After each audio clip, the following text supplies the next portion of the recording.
So hello everyone, welcome back to my channel once again. तो आज हम solve करने वाले हैं आज का प्रॉब्लम ऑफ द डे, जो कि है bitwise end of numbers range. ठीक है, लीड को 201। अब इसमें क्वेश्चन क्या क्या रहा है कि हमें दो इंटीजर्स लेफ्ट और राइट दे रखे हैं, ठीक है, जो कि रिप्रेजेंट करने एक रेंज को, है ना, जिसमें लेफ्ट और राइट इंक्लूडेड है। क्यों? क्योंकि ये स्क्वायर ब्रैकेट दिख रही है हमें, है ना। हमें क्या करना है, हमें बिटवाइज एंड रिटर्न करना है उन सारे नंबर्स का उस रेंज में।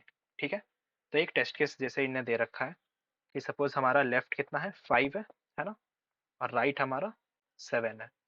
तो इस इन दोनों के बीच मतलब 5 और 7, इनके इंक्लूसिव में कौन कौन से नंबर्स आएंगे, 5 6 और 7, है ना। तो इन सबका एंड हमें रिटर्न करना है, 5 एंड 6 एंड 7, है ना, इनके अकॉर्डिंग। ठीक है, अब इसे हम सॉल्व कैसे करेंगे? तो एक ब्रूट फोर्स तरीका क्या हो सकता है कि हम लेफ्ट टू राइट हम लूप लगा के जा सकते हैं और सबका एंड लेते हुए जाएंगे, है ना।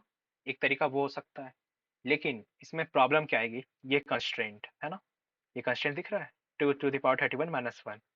अब क्योंकि अगर हम वो वैसे करेंगे तो हमारी जो आएगी इसकी ऑपरेशन लिमिट वो हो जाएगी order of 2 to the power 31 - 1, है ना। लेकिन जो हमारा कंपाइलर होता है नॉर्मली, मतलब जितने भी या तो कम्पिटेटिव प्रोग्रामिंग के कंपाइलर्स हो गए या फिर इन जनरल भी कोई कंपाइलर हो गए, तो वो order of 10 to the power 8 इतने ही ऑपरेशंस वो हैंडल कर सकता है, और ये बहुत बड़ा है। ये वाला नंबर है ना, इस पार्ट का नंबर वो काफ़ी बड़ा है। तो मे बी इसमें मैक्सिमम चांसेस है कि ये हमें सीधा टीएल ही दे दे, है ना। तो अब ये तरीका तो काम नहीं करेगा कि हम ब्रूट फोर्स वे से तो सबके लिए नहीं चला सकते, तो हमें थोड़ा ऑप्टिमाइज करना पड़ेगा। अब ऑप्टिमाइज कैसे करें? तो एक तरीका, चलो पहले हम इनको तो बाइनरी में कन्वर्ट करते हैं ना, बिट वाइज वाली चीज़ें हैं, तो पहले बिट्स में भी ले आए इनको। तो 5 का 101 हो गया, 6 हमारा हो गया 110, 7 हो गया हमारे पास 111। हाँ, यही होता है आई गेस। ठीक है, चलो। अब हमें क्या करना है ना, इनमें एक पैटर्न ढूंढो कि यहाँ पे कौन सेट बिट को कितने सारे कॉमन हमें दिख रहे हैं, है ना, इन पूरे रेंजेस में। तो सेट बिट क्या होता है, जो जो हमारे 1 होते हैं, है ना। तो इनको सेट बिट्स कहते हैं, जहाँ भी 1 होगा वो सेट बिट हो गया। तो यहाँ पे जो हमारा सेट बिट होगा, कॉमन कितने कितने हैं सब में, पूरे मतलब ऐसा होना चाहिए कि सब में कॉमन मिले। तो यहाँ पे सिर्फ हमें एक ही दिख रहा है ना, लेफ्ट मोस्ट वाला। बाकी सारे तो इधर एक में 0 1 है, एक में हमारा 1 0 है, और एक में 1 1 है ना। तो क्या कोई पैटर्न जैसा दिख रहा है क्या? और चलो इनको छोड़ो, ये 5 6 7 है, हम एक बाइनरी टेबल में आते हैं, इनमें देखते हैं। सपोज मैंने रेंज ले लिया 8 से लेके 15 तक, है ना। अब 8 का रिप्रेजेंटेशन देखो कितना है, 1000। और इनमें इनके बीच वाले भी नंबर्स देखते जाओ 15 तक, है ना। तो इनमें कॉमन नंबर कौन सा दिख रहा है अगर हम सारे में कंपेयर करें तो? ये वाला है ना, लेफ्ट मोस्ट बीट जो हमारा है। सब में देखो ये पार्ट कॉमन ही है, 1 1 1 जो हमारा लेफ्ट पार्ट है वो कॉमन है। बाकी ये वाले एरिया बस चेंज हो रहे हैं, है ना, जितने बाकी सारे नंबर है। तो ये चीज हमें कुछ दिख रहा है क्लियर सा। तो हमें क्या करना है ना, हमें ये कॉमन प्रीफिक्स ही फाइंड करना है ना। मतलब कि हमें ये देखना है कि अगर रेंज का जो भी स्टार्टिंग एरी पार्ट है ना, जो लेफ्ट पार्ट है हमारा बाइनरी रिप्रेजेंटेशन का, जो हमारा रेंज का है फर्स्ट वाला नंबर का, और जो हमारा लास्ट वाला नंबर है, क्या वो सब में प्रेजेंट है? अगर हम ये चीज देख लें तो हम ये कह सकते हैं कि हम वहां से कुछ कॉमन प्रीफिक्स तो हमें मिल गया, है ना। तो सेम हम यहाँ पे चीज देख सकते हैं, जो हमारा 5 और 7 है, तो इनमें हमारा कॉमन प्रीफिक्स कौन सा है, 1, ये वाला फर्स्ट वाला 1, है ना। तो और इन क्या करेंगे, इन बाकी वाले से हमें कोई मतलब नहीं है ना। जो हमारा ये वाला पार्ट है, इनको इनसे हमें कोई लेना देना नहीं, है ना। तो हम क्या करेंगे, क्यों, अब उसका भी रीजन मैं बताऊंगा, ठीक है, क्यों लेना देना नहीं है ऐसा सा। तो अब इसे सॉल्व कैसे करेंगे? तो हमें क्या करना होगा ना, इनको पहले सेम बनाना पड़ेगा, है ना। अब सेम कैसे कर सकते हैं, है ना, इनको हटाना पड़ेगा, है ना, कि हमारा जो नंबर हो जाए वो सेम हो जाए। तो वो कैसे पॉसिबल है? अब उसके लिए हमारे पास एक शिफ्टिंग नाम की चीज होती है ना। या तो एक राइट शिफ्ट कहते हैं, वो कुछ ऐसा सा दिखता है, और एक होता है हमारे पास लेफ्ट शिफ्ट, है ना। तो ये इस डायरेक्शन में होगा। परफेक्ट। तो अब शिफ्टिंग से क्या होगा हम देखते हैं, है ना। तो चलो पहले शिफ्ट करते हैं। हमारे पास मान के चलो पहला ये है, और लास्ट वाला कौन सा था, 1 1 1, है ना। फर्स्ट और लास्ट यही दो नंबर हमें दे रखे हैं ना, है ना, रेंज में। तो जब हम इसे एक बार राइट शिफ्ट करते हैं, राइट शिफ्ट में क्या होता है कि जो हमारा ये लास्ट बिट हट जाता है ना, और बाकी के नंबर कॉपी हो जाता है और स्टार्ट में 0 आ जाता है। तो ये कुछ ऐसा सा हो जाएगा 0 1 0, है ना। सेम यहाँ पे क्या होगा, लास्ट वाला बिट हटेगा 1 वाला, है ना, और ये 0 1 1 हो जाएगा। क्या ये दोनों सेम दिख रहे हैं क्या? अभी भी नहीं दिख रहे ना, दोनों तो सेम नहीं है। तो एक बार चलो और एक बार शिफ्ट करते हैं, तो ये क्या हो जाएगा 0 0, ये 1 इधर आ जाएगा, है ना। और एक बार शिफ्ट किए तो क्या हो जाएगा 0 0, ये 1। क्या अब ये दोनों सेम है क्या? हाँ, अब सेम है दोनों, है ना।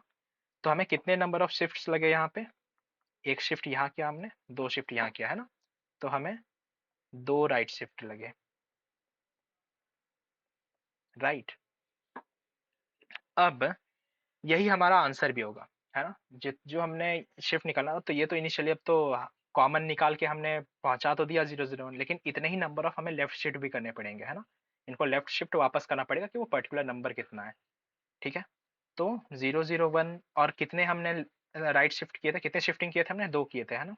तो उतने ही नंबर ऑफ शिफ्ट हम करेंगे लेफ्ट वाले, है ना। तो दो शिफ्ट करने के बाद क्या होगा, एक बार में तो हमारा 0 1 0 हो जाएगा, फिर से एक बार शिफ्ट करेंगे तो 1 0 0। और इसी की जो वैल्यू होगी इंटीजर में, वो कितना हो जाएगा? डेसिमल वैल्यू हमारी 4 होता है ना। और अगर हम अपने क्वेश्चन को देखें तो क्या हमारा आंसर वही है ना, 4। तो बस हमें वही चीज़ करना था यहाँ पे, है ना।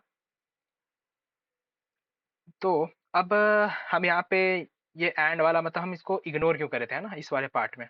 क्योंकि जब भी हम एंड करते हैं, एंड की प्रॉपर्टी क्या होती है कि अगर हम जीरो, अगर जीरो से एंड करेंगे तो ये जीरो देगा, है ना। अगर वन से करें वो भी जीरो देगा, है ना। ये भी जीरो देगा। जो सिर्फ वन एंड वन होगा तो बस वही वन होगा, है ना। बाकियों से बाकी सारे हमें जीरो ही देंगे।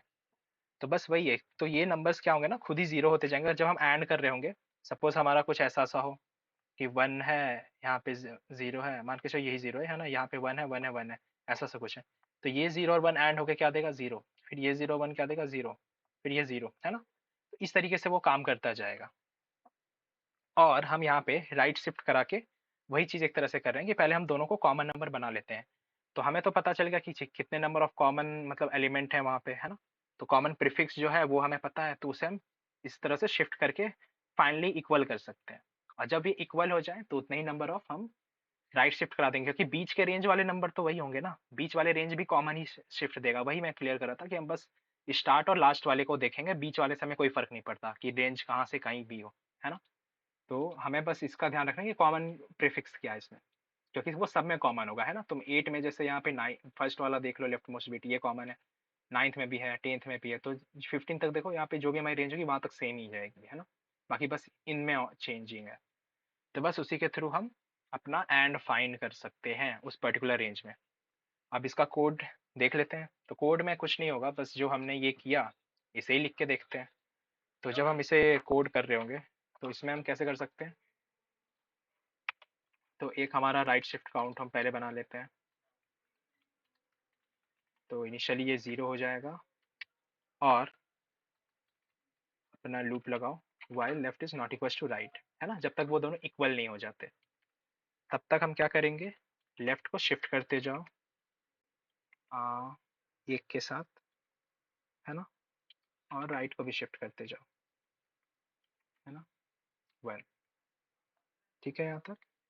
और अपना जो राइट शिफ्ट काउंट है इसको भी हम बढ़ा देंगे, है ना, जितनी बार वो शिफ्ट होगा। और फाइनली हम क्या कर रहे थे, जितने नंबर ऑफ शिफ्ट हमने राइट में किए उतना ही हम लेफ्ट में रिटर्न कर देंगे, उतना मतलब लेफ्ट शिफ्ट कर देंगे। तो वो नंबर तो हमारा सेम ही रहेगा, आइदर तुम लेफ्ट ले लो या राइट ले लो, ठीक है। और बस उतने टाइम्स हम उसको वापस से कन्वर्ट कर लेंगे, ठीक है। एक बार रन करके देख लेते हैं। ओके,